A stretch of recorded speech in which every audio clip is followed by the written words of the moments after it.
Alright, so the Aphrodite of Knidos, originally carved by Praxiteles in the 4th century BCE, survived through copies like this one. The original was possibly destroyed in the Nicorites in Constantinople, but copies show us what the original probably looked like. And we can trust these copies because there are quite a few around the world, and they're all so similar that they all must have been copying the same statue. So in Rome, in the 2nd century AD, the Roman Emperor Hadrian inspired a new interest in the rational beauty of Greek culture. And thus this copy was carved just after his term in the 2nd century CE. The copies, as opposed to the Greek original, which stood in a temple solely dedicated to Aphrodite, became adornment. They lost their religious significance and were found in gardens, houses, even on houses, coins, and gardens, as water damage on this copy suggests. So the question I wanted to answer was, why was this statue copied so much by the Romans after they conquered the Greeks? And what I found was that Praxiteles combined this sort of supernatural beauty of a goddess with a very mortal sensuousness. And that creates a happy medium that has had a huge impact on the art world.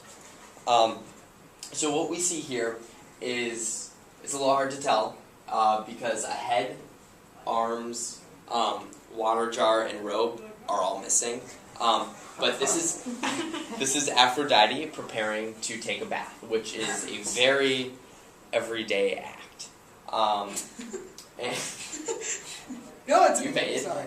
It's just the way you said this. So, it's almost as though the viewer has witnessed something forbidden. You know, he's not supposed to see her preparing for a bath. But she's fully aware that she's being watched, and it's almost like she's putting on a show. In other copies, which do have the head, the eyes have always been described as dewy and very sensual, and the arms, this arm clearly was covering her vajayjay. Yeah, definitely not. Yeah, you gotta say that in there. Held a robe, but what are you gonna say? Crotch. Crotch area. That's what I said. Her genitals, her pelvis. Her pelvis, her... Wait, her you can't just drop JJ here. You can't just drop vagina. He's gotta think about it. He's gotta practice saying that. Say vagina. It doesn't matter what he says, we're all gonna laugh. Her right hand was obstructed. No. You gotta say it and not make it a big deal. Just be like, and it covers her vajayjay. Now, Praxiteles made the right hand cover her vajayjay. Now you can notice. Alright, let's keep going on. So, and the arms themselves were very dainty, which lends to this whole relaxed mood that the statue gives off.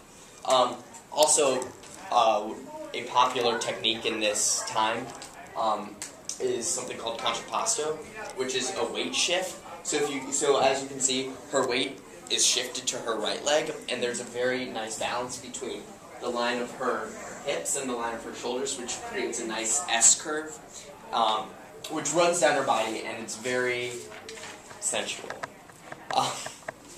So, what she is really the epitome of a woman, and actually throughout time, nowadays historians use Venus to refer to any depictions of a naked woman. So she has wide hips and perfectly round breasts. Memory. And you have to say boobies. Her boobies are perfect. And really show how Praxiteles was very able when it came to transforming stone into flesh.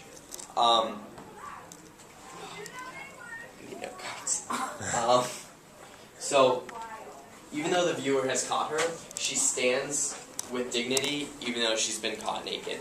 And it's that confidence and the whole mood that her pose gives off, which really came to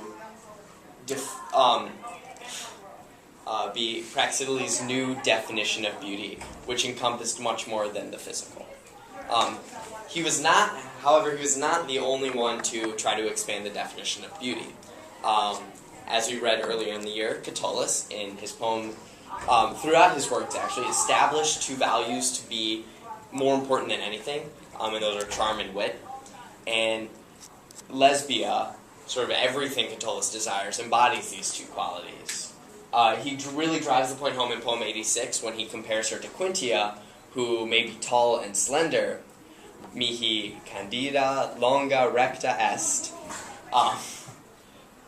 with Lesbia, who has those qualities, but also has charm and wit.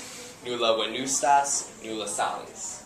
And it's those qualities and sort of Lesbia's ability to actually contribute to society which distinguish her from women who are simply physically beautiful. And we see these themes in art today. If you've ever seen Renoir's The Bather After the Bath, it features a woman in almost the exact same pose. In fact, Renoir painted many female nudes from 1867 to 1918, and they all feature the same soft, supple body of Praxiteles' Aphrodite.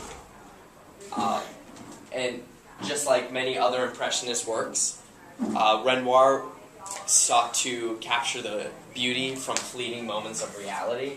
So again, it is almost as though, in the painting, it's just like this, where the viewer is sort of catching a glimpse of a woman at her most natural, but the overall effect, which is very calming and relaxing, is very sexy. So, okay. Oh, there's more, but... I think you should stop there. That's good. Yeah. And it's sexy. We're on a high.